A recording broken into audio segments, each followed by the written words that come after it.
Hello there! It's great connecting with you. Have you noticed how the words were played on the phrase we've just read? Did you understand it? It's okay. I don't get it the first time either. Well, those lines quoted by Voltaire can also be attributed to Henry Louis Mencken and Carl Jung, may or may not be fair to diplomats, but are surely correct in reminding us that more is involved in what one communicates than what one literally says. And more is involved in what one means than the standard or conventional meaning of the words one uses. For an instance, each word such as yes, perhaps, and no has a perfectly identifiable meaning known by every speakers of English.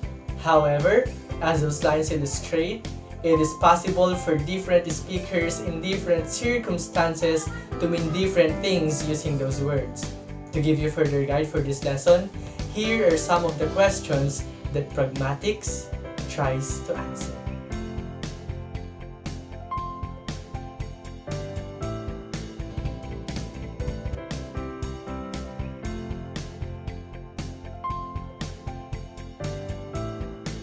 These are the sort of questions that, roughly speaking, serve to characterize the field of pragmatics. This is Mark Angelo Paragas, and in behalf of the speakers in today's webinar, let me first greet all of you a good morning.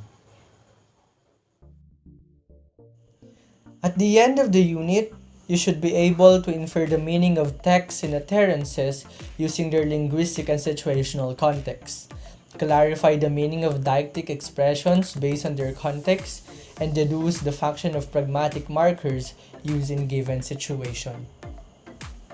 And so, without so much ado, let me call in Mr. Aris Francisco, a graduate of Humanities and Social Sciences in Amulung National High School, with such award of excellence which qualified him to be our first speaker for today's session. And together with his chosen topic, let us lend our ears as Mr. Francisco starts us on with the discussion.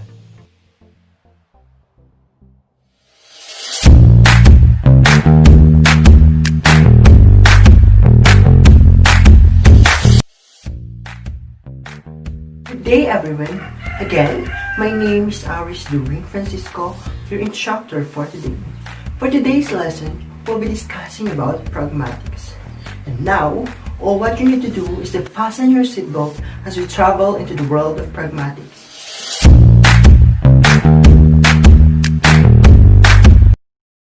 According to Crystal 2015, pragmatics is developed as a branch of linguistics when linguists realized that the structural level of linguistics inquiry such as phonology, grammar, and semantics were not enough to explain language use. Also, pragmatics is the study of the choices we make when we use language. In addition, it is the intention that lies behind our choices and the effect our choices convey. Crystal also said that the structural levels focuses on the what and how, while pragmatics focuses on the why. Moreover, pragmatics show that the interpretation of the utterances does not only depend on the linguistic knowledge, but it also depends on the knowledge about the context of utterance, deictic expression, or the knowledge about the status of those involved, such as the social information that is encoded with various expressions regarding the relative social status and familiarity, the intent of the speaker, the place, and the time of utterance. Furthermore, pragmatic awareness is regarded as one of the most challenging aspects of language learning that often comes through experience.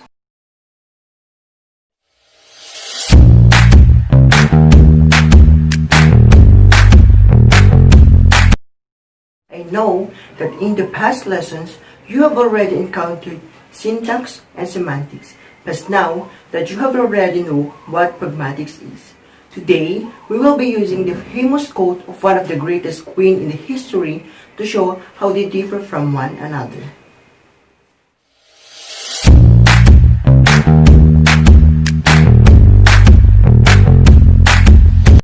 In Queen Victoria's famous words, "We are not amazed If we are going to analyze the grammar and say that we is a noun phrase subject of the sentence containing a first person plural pronoun, are is a main verb agreeing with we, not is a negative marker, and amaze is an adjectival complement, we are doing an analysis of syntax.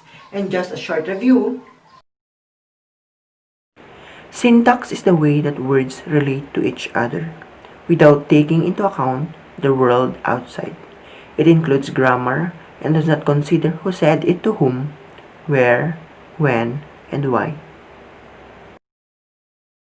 Returning to the Queen Victoria's example, and if we are going to analyze the meaning of her words in isolation and say that we indicates a person speaking, R identifies a state rather than action, and amaze has a sense synonymous with entertained, we are looking at the semantics. And as what we have learned in the past lessons, semantics is the study of what the words mean by themselves, out of context as they are in dictionary.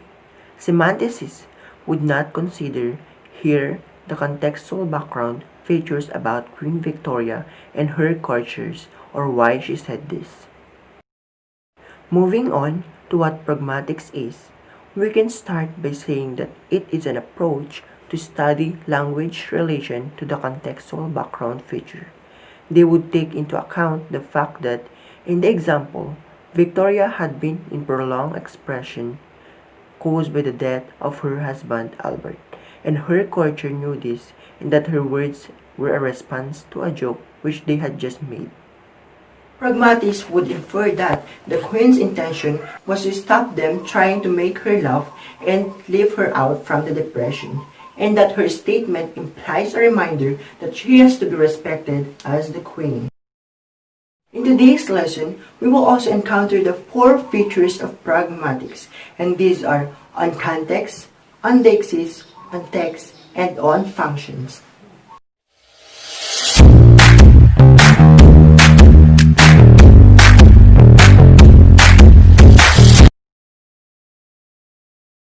First feature of pragmatics is on context. According to Pace in 1999, pragmatics study the meaning of words in context, analyzing the parts of meaning that can be explained by knowledge of physical and social world and the social psychological factors influencing communication, as well as the knowledge of the time and the place in which the words are uttered or written.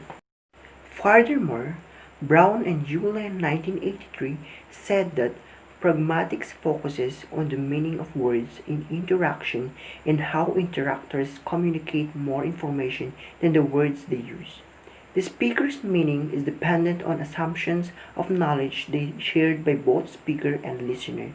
The speaker constructs the message or the idea and intends to imply meaning, and the listener interprets the message and infer meaning.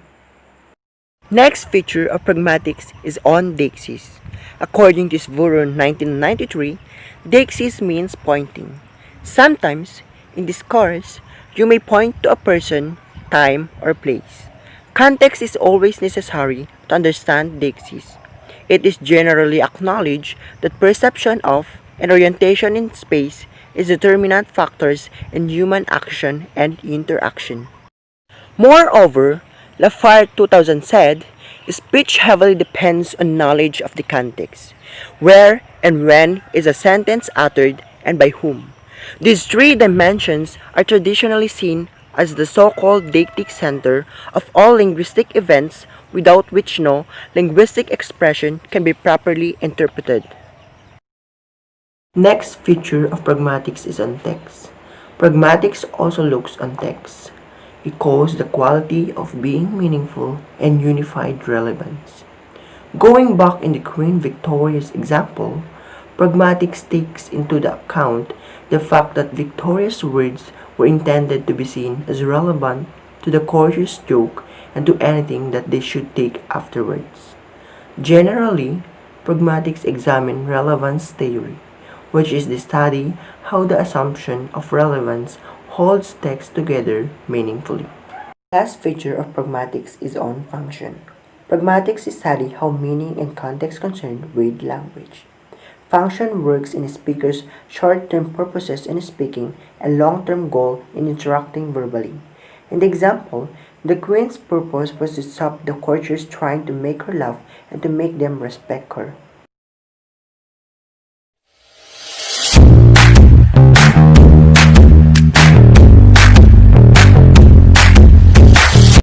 Before we end this lesson, we will also discuss the implication of pragmatics in language teaching.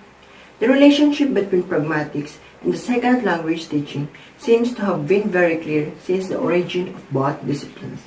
One of the major aims of the second language teaching undoubtedly is the development of the student's communicative competence. According to Canal and Swain, communicative competence has four sub-competencies.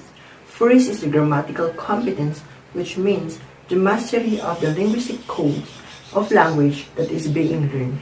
Second is the social-linguistic competence, which means knowing the social-cultural rules of use of the second language. Third is the discourse competence, which means being able to produce unified oral or written text both in terms of cohesion and coherence. And the last is a strategic competence, which means commanding certain verbal and nonverbal devices in order to compensate for possible communication breakdown, insufficient mastery of the second language, or effective communication. Overall, pragmatic competence is the ability to use language effectively in a contextually appropriate fashion. In addition, it is a fundamental aspect of a more general communicative competence. Again, good day everyone.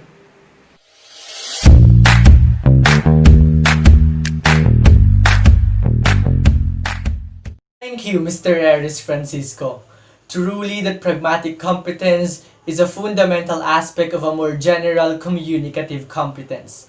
The features of pragmatics also help us a lot in understanding what pragmatics really means rather than just sticking on its definition. Moreover, I must say that you have taught everybody well pragmatically rather than semantically, which as you have defined takes its place just on the actual definition of a word or text. Great job.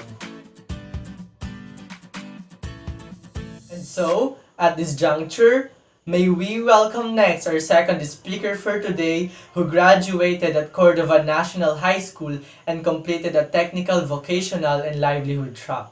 Heads up! She's Miss Isabel Jose Cabrera.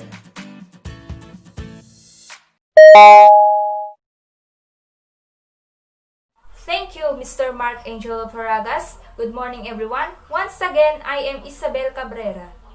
This time, we're going to talk about topic 2, which is the context under our Unit 10 Pragmatics, Language in Context. In the previous lesson, we already mentioned that pragmatics study the deixis, context, text, and its function to language. In this lesson, we will study how context affects the communication process. Let us define first the meaning of context. So what is context? Context refers to those objects or entities which surround a focal event. In this discipline, typically a communicative event of some kind. Also, Stephenson 1997 defined context as a frame that surrounds the event and provides resources for its appropriate interpretation.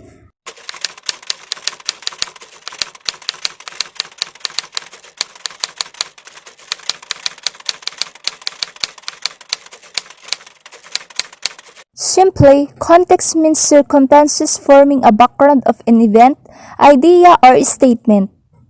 Context of an utterance consists of speaker, sentence which is uttered, the act that performed in the uttering of sentence, and the listener. Context deals with the meaning of the words and assumes knowledge that the speaker and listener share, and that makes context has long been a key concept in pragmatics. Their references of places, time, and events, and their accounts and description are related to what they believe. A speaker or listener must believe that he or she has access to. All he or she needs do in conversing use those points of orientation, and listener will comprehend. There are 4 types of context. First, the physical context.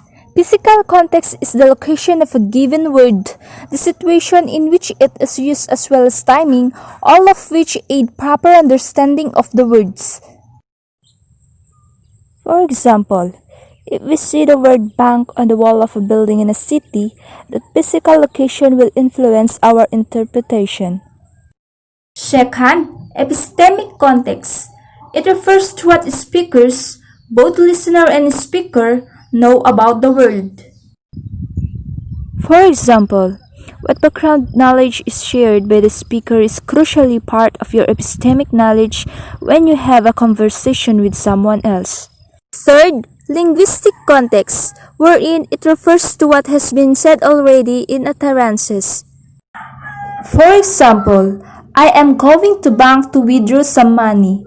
Here context withdraw some money help us to understand the intended meaning, which tells that the person is talking about bank, a financial institution, not the bank of the river.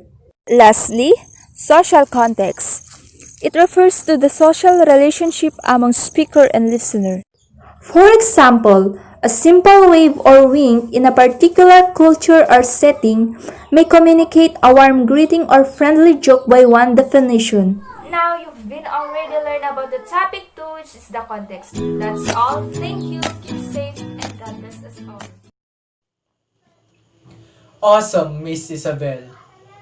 Context is really a very important feature of pragmatics as it helps us connect and communicate very clearly, and most especially, it conveys the real meaning of our message. Those type of context then complemented our comprehension regarding the subject.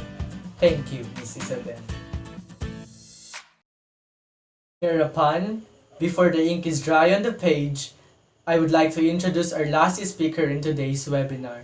She graduated at Cagayan National High School with academic preference, accountancy, business, and management, and she will equip us the final topic for this day, which will make us truly understand pragmatics and its field. Ladies and gentlemen, please welcome Miss Hazel C. Tobias. This is about the words that tells you something different every time you hear them. What I mean is different words about different things in different situations. We call this deixis. What again is deixis? Deixis is use of a word or phrase whose meaning depends on who is talking, who are they talking to, and where they are. There are different kinds of deixis, different kinds of words that have meanings in different situations. The first kind of deixis is personal deixis, and this is about personal pronouns. We call them personal pronouns because they are about people, and an example of that is the word I, like me. So when I say I, that means me, Hazel. But when you say I, that means you, yourself. So it's a different person. This word means something different in different situations. In fact, it depends on who the speaker is. So personal deixis is about pronouns. When you say you might speak to me, so you mean Hazel. But if you speak to your mother, then you means your mother. Another kind of deixis is what we call temporal deixis. Temporal just means that this is all about time. So deixis about time. Words that tell us different information about time depending on the situation. For example, now. So when I say now, that means at this moment. And if a person said now in the past, then they were speaking about different moment than a person who says now, right now. Some other temporal word is then. We don't know exactly the time. It depends on the person who is speaking or the situation. We could say yesterday, we could say tomorrow, we can even say next week. And all of these words or phrases are going to depend on the person who says them or the situation that we are in. One more category of deixis words is spatial deixis. Spatial deixis is about a space or place where you do something. the space between two things usually. We have like here and there. These are different places and they change depending on the person who is talking. So if I say here, then I am talking about the place where I am right now. And if you say here, then you're talking about the place or studio where you are in right now. It has different meaning depending on the situation or the context. We could see a very big difference between here and there. For example, someone calls my phone.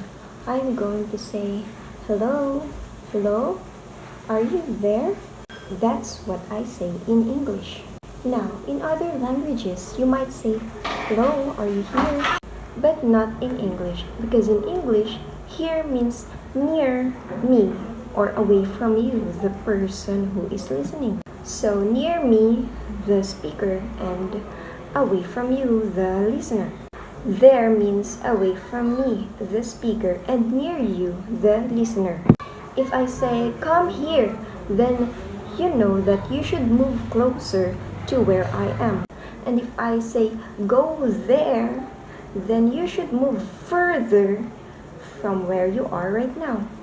So here is about coming near something, and there is about moving away from something. This and that is also an example of this concept. For example, this phone, then it's the phone near me. I'm the speaker near me and away from you. If the phone is closer to you, then I will not say, give me this phone. I should say, give me that phone, because the phone is near you. The same concept can be also used in the verb come and go. Let me explain. Come means to move near someone or something. It means to come here, like we always say, come here. We never say, go here. It's because of deixis. Come and here both mean that we're moving near something or someone. There and go both mean that we're moving away from something or someone. We should never say, go here, and we should never also say, come there, because they are opposite. So in general, this lesson is about deixis. Again, there are three types of deixis: the personal deixis, the temporal deixis, and the spatial deixis. Thank you, Miss Hazel Tobias. Deixis is truly a very important aspect of pragmatics because without deixis, the addressee or the receiver might misinterpret what the speaker is saying. It is significant as it refers to the use of a word or a phrase whose meaning depends on who is talking, who they are talking to, where they are, and it also considers the time frame. Hats off, Miss Hazel. Your topic concludes this lesson in the most rightful, understandable, and best way ever.